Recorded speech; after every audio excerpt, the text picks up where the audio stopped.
make it very, very quick. The trends right here is all about the absorption of knowledge of the students. Like, say for example, the United States of America, since we are having diverse type of students, the problem right there is number one is comprehension and language acquisition. It talks about teachers, like an American teacher, will deal with variety or diverse learners.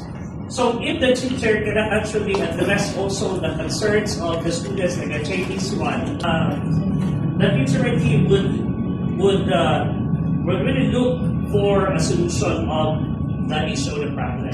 There is a study that some of the teachers are not adept where they not actually use an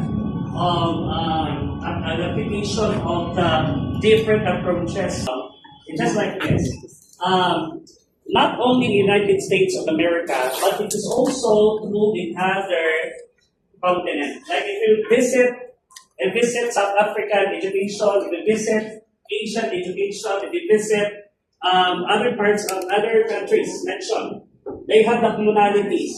And one of the commonalities is more about migration. The only concern right there is how will this child be accommodated, his learner be accommodated when it comes to learning.